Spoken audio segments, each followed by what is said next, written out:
ესე იგი, სამუხრუჭე ხუნდის არჩევისას იგი უნდა აღმოყოფილებდეს სამ ძირითად კომპონენტს: ჩუმი მუხრუჭი, ტემპერატურული მდგრადობა და რაც თავარია მოკლე სამუხრუჭე მანძილი. დღეს კი ყველაზე გავრცელებულ კითხვებს გავცემ პასუხს. რატომ უნდა შეიცვალოს ტემპერატურის მატებასთან ერთად სამუხრუჭე ხუნდები? დროთა განმავლობაში ხახუნი წარმოქმნილმა სითბომ შეიძლება სამუხრუჭე კომპონენტებიც დაგვიზიანოს და ეგ ტემპერატურა რაღაც მომენტში 260 გრადუსამდეც კი აღწევს და შემდეგ უკვე მკვეთრი დამუხრუჭების შემთხვევაში შეიძლება ჩვენი ხუნდები გადაგვიხუროს. და ზაფხულში წარმოვიდგინეთ ამ ყველაფერს კიდე ემატება ზემოდან გარე ტემპერატურა, რომელიც 35-დან 40 გრადუსამდე აღწევს ხოლმე და შესაბამისად ნორმალურთან შედარებით უფრო მალე წვდება ჩვენი ხუნდები. ხოლო არავარგისმა ან გადახურებულმა ხუნდებმა შეიძლება სამუხრუჭე სითხეც კი აგვიტუყოს. როგორ გავიგოთ ხუნდი შეცვლელია თუ არა? იმის გასაგებად თუ როდის არის შეცვლელი ჩვენი სამუხრუჭე ხუნდი, არსებობს რამდენიმე მეთოდი. პირველი ყველაზე მარტივი ალბათ არის ინსტრუმენტების პანელზე გვაჩვენებს ხოლმე, როდესაც არის გაცვეთილი და როდის არის შესაცვლელი. მეორე არის რა თქმა უნდა ვიზუალური ცვეთა, მესამე არის ხმა, ანუ ფრიქციული მასალა, როცა აღარ გვაქვს ფიზიკურად ჩვენს ხუნდზე დარჩენილი, მაგ შემთხვევაში უკვე მეტალი ედება სამუხრუჭე დისკს და გვაქვს რა თქმა უნდა ხმაური. მეოთხე არის დაგვიანებული მუხრუჭი და მეხუთე მუხრუჭის სატრფულის ვიბრაცია.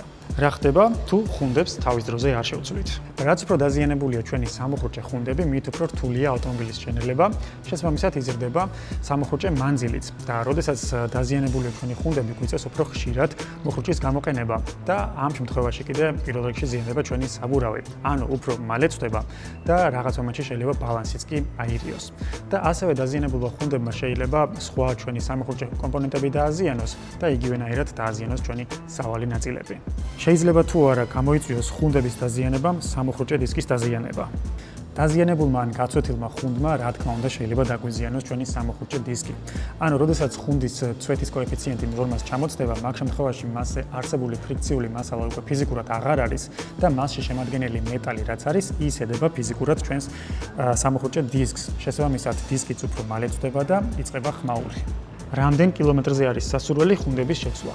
ხუნდების შეცვლის სასურველი კილომეტრაჟია 20,000.